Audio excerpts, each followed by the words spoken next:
भारत बहुत ही धीर और गंभीर होकर ऐसा दांव खेलेगा जिसके बारे में चीन ने कभी सोचा भी नहीं था। जैसा कि ताइवान और चीन के मुद्दे पर भारत ने किसी भी प्रकार की त्वरित प्रक्रिया नहीं दी। हालांकि भारत नहीं चाहता कि कभी किसी देश के बीच में युद्ध हो, लेकिन भारत अपने दुश्मन को लेकर काफी सतर्क और काफी सावधान भी रहता है। किंतु अगर कोई यह सोचे कि भारत इस समय चीन को लेकर चुप बैठा है तो यह सबसे बड़ी गलती होगी, क्योंकि जैसे ही चीन की सेना ने ताइवान के आसपास अपनी घेराबंदी को मजबूत किया, वैसे ही भारत ने भी आसियान देशों में चीन के विरुद्ध अपने कूटनीतिक चैनलों के माध्यम से मोर्चा खोल दिया। जिसके बाद आसियान देशों ने बड़ा संकेत दिया कि वह जल्द ही चीन की डिजिटल टेक्नोलॉजी से दूरी बनाते हुए भारत के डिजिटल टेक्नोलॉजी को अपने देश में बड़ी मंजूरी देंगे। और जैसा कि कल की तारीख में कुछ ऐसी ही खबरें विदेशी मीडिया संस्थानों की ओर से दिखाई जा रही थी कि आसियान देश चीन को खतरे की घंटी मानते हुए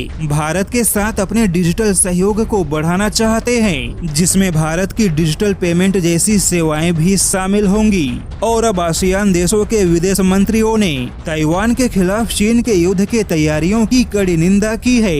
आसियान देशों ने अपने बयान में कहा कि अमेरिकी सदन की स्पीकर नैन्सी पेलोसी की ताइवान यात्रा शांतिपूर्ण थी, किंतु चीन की सेना द्वारा सैन्य अभ्यास करके और फाइटर जेट ही नहीं बल्कि मिसाइलों के माध्यम से ताइवान की हवाई सीमाओं का उल्लंघन करके चीन ने ताइवान को डराने और धमकाने की जो कोशिश की है वह बिल्कुल भी सही नहीं है। और चीन की ऐसी हरकतों के बाद खुद आसियान देश भी चीन से लगे अपनी समुद्री सीमाओं को लेकर चिंता में आ गए। अब ऐसे में देखा जाए तो अभी तक चीन ने ताइवान पर कोई बड़ा एक्शन भी नहीं लिया कि इससे पहले ही चीन अपने ही दक्षिणी चीन सागर के गढ़ में अलग थलग होता दिखाई दे रहा है। और चीन के खिलाफ आसियान देशों के ऐसे कठोर प्रतिक्रिया के पीछे यकीनन भारत का सबसे बड़ा योगदान है।